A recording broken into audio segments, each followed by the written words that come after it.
C'est pour vous les grands, c'est pour nous les petits. Écoutez de parents à parents sur Lyon Première. Me voilà de retour dans le studio de Lyon Première avec les blogueurs Ingrid, Natacha et Yannick pour la suite de votre émission de parents à parents sur l'influence du foot sur nos enfants. Alors en première partie d'émission, nous avons parlé de la Coupe du Monde de foot et comment nous allions la suivre si nous allions la suivre. Mieux vaut manifester en fait un minimum d'intérêt pour ce sport car il est méga présent, Coupe du Monde ou pas. En plus, il peut même permettre aux enfants de se débrouiller très tôt en géographie. Natacha, raconte-nous comment. Ouais, c'est pour ça, j'aime pas particulièrement le foot en tant que sport, enfin...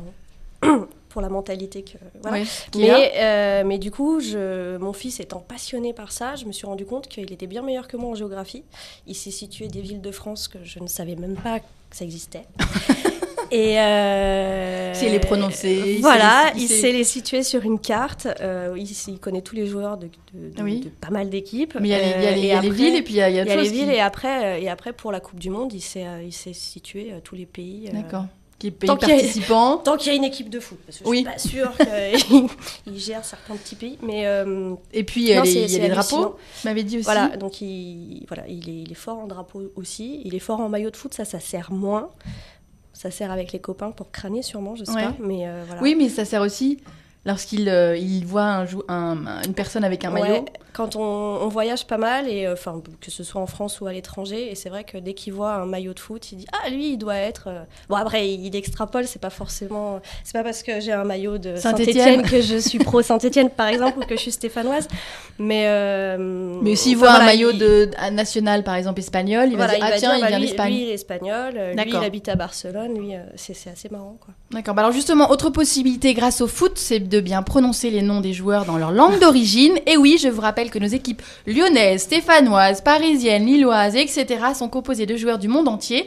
Et pour la Coupe du Monde de foot, le site, alors écoutez, globoesporte.globo.com a sélectionné, alors un peu en avance, 5 joueurs emblématiques de chaque équipe participant au mondial. Et en cliquant sur le nom, vous avez sa prononciation correcte. Pas mal, non ? Bon, ils ont déjà mis Samir Nesri un peu trop tôt, puisque évidemment il n'y sera pas. Mais bon, ça, ils n'ont toujours pas changé. J'espère qu'ils vont le faire. Alors, un petit exercice pour chacun d'entre nous. Nous allons prononcer le nom qui est écrit devant nous. Et ensuite, nous écoutons comment ils se disent. Allez, Natacha, commence. Non. Ezequiel Lavezzi. Ouais. Gonzalo Higuaín. Fawzi Goulan. Et moi, Mehdi Mostefa Sbab. Bon, alors on va écouter maintenant exactement ce qui se dit. Mehdi Mostafa Sbab. Ezequiel Lavezzi. Gonzalo Higuaín. Fawzi Goulan. Voilà, alors ça c'était donc les joueurs d'Argentine et d'Algérie qu'on a sélectionnés. Alors voyez, on dit pas forcément de la même façon. Non. Et c'est ce qu'on va entendre évidemment à partir de demain pour la Coupe du Monde. Alors en marge de la Coupe du Monde justement de foot, la deuxième édition de la Coupe du Monde des enfants des rues a eu lieu au début du printemps. Elle a réuni 24 équipes du monde entier, dont 8 féminines. Alors il est vrai que le football offre aux enfants du monde entier comme aux plus grands une chance de s'en sortir. Ils ont pu pratiquer par exemple pour la première fois ce sport-là dans des conditions normales, ça veut dire un terrain de jeu, des chaussures de foot, cage de foot, enfin bon bref, vraiment parce qu'ils ont l'habitude de jouer dans d'autres conditions. Et certains ont raconté que ce sport leur permettait même d'aller à l'école. En tous les cas, ce sport permet aux enfants d'assimiler des notions d'esprit d'équipe et de coopération. Ingrid, ta fille, elle est dans une équipe de foot, raconte-nous comment ça se passe en France. Oui, Louane est en U9. Comme elle était une jeune fille, elle peut être surclassée, donc elle joue U9, U10, U11. Parce que c'est une jeune fille, elle peut être surclassée. Voilà. Ah, d'accord. Elle peut jouer en dessous de son âge. Elle a commencé à 8 ans, donc là elle vient d'avoir 10 ans, mais elle joue 9, 10 et 11 ans. D'accord. Mais elle joue avec des filles ou des garçons ? Non, masculin. Elle est en mixte, c'est la seule fille, mais elle joue en mixte, elle veut jouer en mixte le plus longtemps possible, parce que les équipes de filles... c'est pas encore, c'est pas ça. Ah oui, c'est des filles même sur le terrain. Même sur le terrain. Et elle joue quel poste ? Elle est en Si on peut défense. dire qu'à cet âge-là, il y a déjà un poste elle est en défense gauche. D'accord, et ça se passe bien ? Ça se passe très bien. Elle est bien acceptée par les garçons ? Très très bien. C'est un petit club qui prône vraiment des valeurs pédagogiques, de respect, des faiblesses.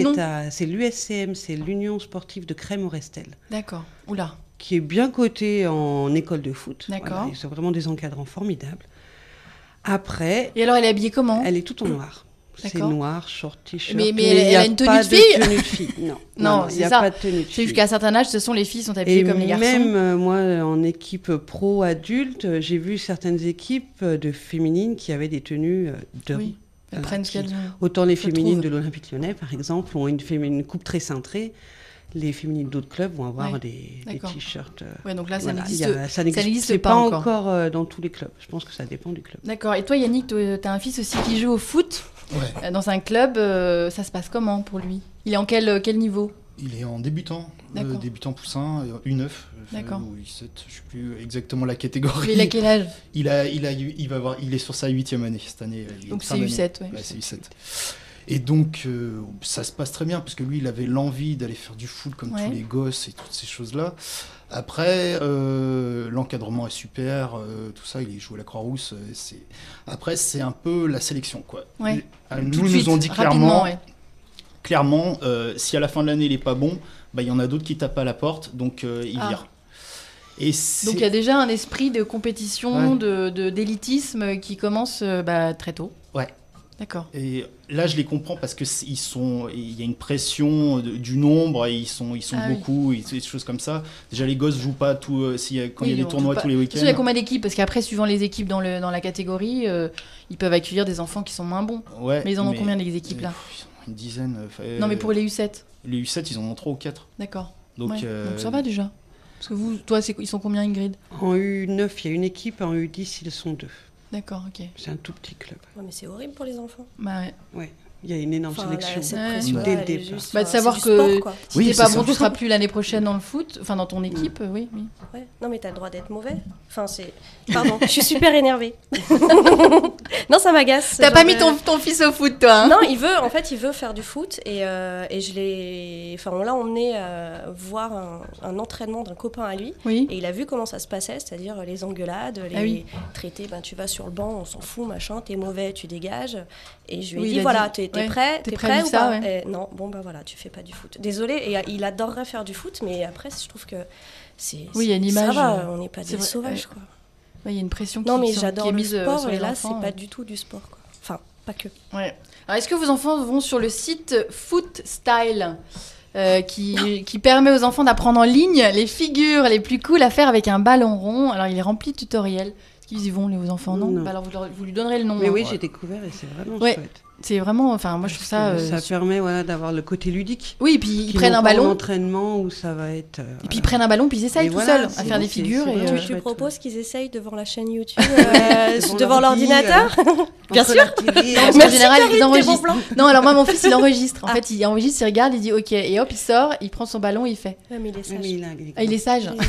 Non, il est grand déjà. Il est grand. Il a compris. Enfin, en tout cas, vous l'aurez compris, la Coupe du Monde de foot est aussi présente dans la blogosphère parentale. Que nous aimions ou pas le foot, nous en parlons. Il inspire notre plume et notre verbe. Et sur ce, si cette émission ne vous a pas suffi, chers auditeurs et chers internautes, ou si vous avez pris nos échanges en route, vous pouvez retrouver cette émission en replay sur notre chaîne YouTube. Vous pouvez aussi vous rendre sur les blogs de Ingrid, de Natacha et Yannick pour découvrir leurs univers de parents pendant la Coupe du Monde de foot. Ingrid, comment s'appelle ton blog et son adresse internet, s'il te plaît ? Alors, c'est laviedans-ma-tribu.wordpress.com. D'accord. Et toi, Natacha ? Moi, c'est cranemo.com. D'accord. Et toi, Yannick ? C'est lyon.familycrunch.fr. D'accord, merci beaucoup à tous les trois. C'est l'heure de rendre le micro. Je suis ravie de vous avoir reçu pour parler football avec moi, la non passionnée de foot. Alors il y a aussi, j'ai vu, je suis pas toute seule. Je me suis bien débrouillée quand même. Chers auditeurs et internautes, nous vous quittons dans la bonne humeur et espérons que vous avez passé un très bon moment en notre compagnie. À la semaine prochaine pour une nouvelle émission de Parents à Parents sur Lyon Première. Nous vous parlerons d'un monde sans punition. D'ici là, amusez-vous bien et découvrez nos tenues de supporters sur notre page Facebook de Parents à Parents. Au revoir à tous et à très bientôt. Ingrid, Natacha et Yannick sur les ondes de Lyon Première. Merci. Retrouvez l'émission de Parents à Parents en podcast sur le site www.lyonpremière.com.